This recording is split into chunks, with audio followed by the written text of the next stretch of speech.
La région Bourgogne-Franche-Comté souhaite, avec sa candidature à la labellisation French Tech, se positionner comme la référence en matière d'innovation agroalimentaire. Cette labellisation permettrait à l'écosystème de se voir adresser les différents projets, innovations et créations d'entreprises du domaine food tech. Mais en quoi notre région intéresse-t-elle les entrepreneurs? Quels atouts a-t-elle à mettre en avant pour attirer de nouvelles entreprises de l'agroalimentaire et les accompagner dans leur développement? La Bourgogne, elle est une tradition agroalimentaire, il y a des industries alimentaires, il y a aussi une école d'ingénieurs agroalimentaires, donc je pense qu'il y a on va dire, un environnement assez propice pour tout ce que c'est des activités liées à l'agroalimentaire.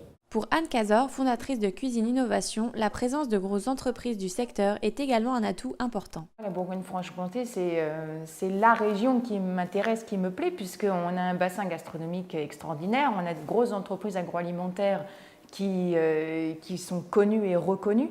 Donc il y a un réel intérêt sur ce bassin-là par rapport à l'agroalimentaire. Et puis je trouve qu'il y a aussi tout un réseau qui se met en place avec des partenaires, de la communication. On est sur un réseau très large d'entreprises qui s'intéressent à ce secteur-là et qui sont prêts du coup à s'associer, à collaborer pour faire de nouvelles choses et pour faire mieux. La Bourgogne-Franche-Comté est une région intéressante et vivante par rapport à l'agroalimentaire. Les différents organismes d'aide, d'accompagnement et de mise en relation des entreprises de l'agroalimentaire semblent en effet être un atout important pour de nombreuses sociétés. Parmi eux, on notera par exemple la présence du pôle Vitagora, acteur important dans le domaine goût, nutrition, santé. On fait partie de ce pôle de compétitivité aujourd'hui. Et il nous aide vraiment sur les thématiques d'innovation, sur de la veille scientifique, donc c'est très intéressant pour nous. On a également l'Association régionale des industries agroalimentaires de Bourgogne, pour lequel on est également fédéré dans ce réseau et qui, eux, nous aident plus justement à trouver des partenaires, des clients potentiels, puisqu'ils fédèrent toutes les entreprises agroalimentaires de la région, que ce soit de la petite fromagerie à la petite charcuterie ou même aux grosses entreprises de moutarderie par exemple. Donc c'est tous des clients finalement qui pourraient être tout à fait intéressés par nos produits.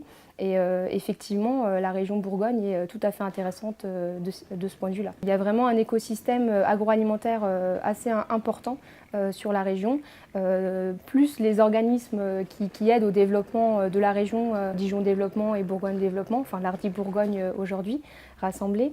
Mais c'est vrai que c'est vraiment des organismes qui nous aident aussi à nous développer et d'autant plus avec les pôles de compétitivité et les associations agroalimentaires qui là nous aident plus sur des thématiques spécifiques d'agroalimentaire.